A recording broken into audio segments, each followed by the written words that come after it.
Lawrence O'Donnell of MSNBC believes that government can create jobs. Can it? In this video, I'm going to explain why Lawrence O'Donnell doesn't know what he's talking about. I came across this ad for MSNBC, and the argument it attempts to make betrays such a lack of understanding of how an economy works, I have to comment on it. Here's the video. Candidates for president now saying that government can't create jobs. These are guys with government jobs. They're on the government payroll saying government can't create jobs. Government created your job.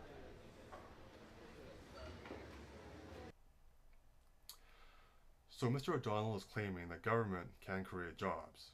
I mean, after all, the government created the congressman's job, or the senator's job. By this logic then, I presume, the U.S. government could hire 1 million members of Congress and bring the unemployment rate down. Now, would this actually work? Would any country be more prosperous if the government hired 1 million more politicians, or 1 million more ditch diggers, or 1 million more what have you? Now, to ask the question, I think, is to answer it. And for those of you who are a little slow and may actually watch MSNBC, the answer is no.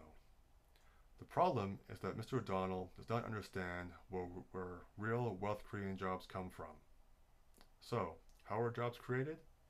Simply put, a job is created when a person produces, or helps to produce, a good or service that others are voluntarily willing to pay for. To demonstrate this principle, let's imagine a simple economy with only 2 unemployed people, Fred and Sam. At this point, the unemployment rate is 100%. According to the logic of Lawrence O'Donnell, the solution to the unemployment problem is for the government to create some jobs. However, where does the government get the money to pay Fred and Sam? Government has no money of its own. It can only get money by taxing people, and in an economy with 100% unemployment, there's no wealth to tax. If government has no money, it can't create jobs of any kind.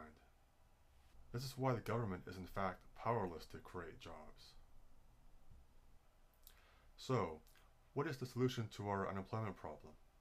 Simply put, it's up to Fred and Sam. They need to become entrepreneurs and create their own jobs. Perhaps Fred is good at creating baskets, whereas Sam is good at creating fishing poles. Whether they create baskets or fishing poles or some other good or service, the key thing is that real wealth has now been created in this economy. These jobs are wealth-creating jobs. Fred and Sam can trade their goods between themselves or sell them to other people.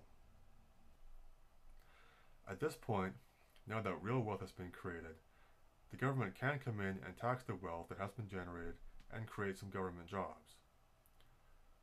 The key point to remember, though, is that this is always a zero-sum game at best.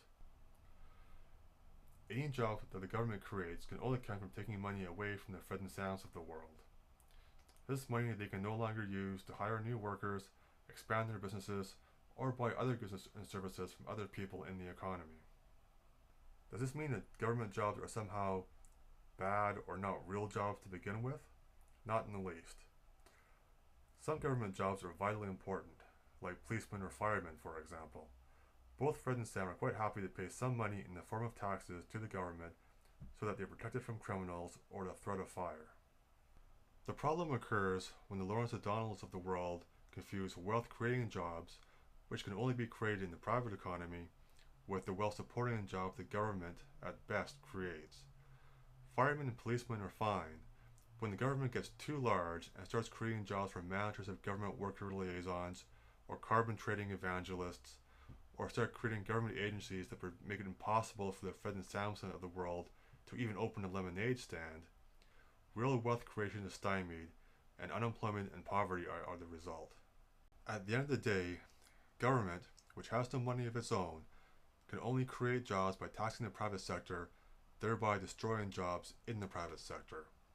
Real, wealth-creating jobs are only created when someone, somewhere, takes a chance and creates a good or service that others are voluntarily willing to pay for.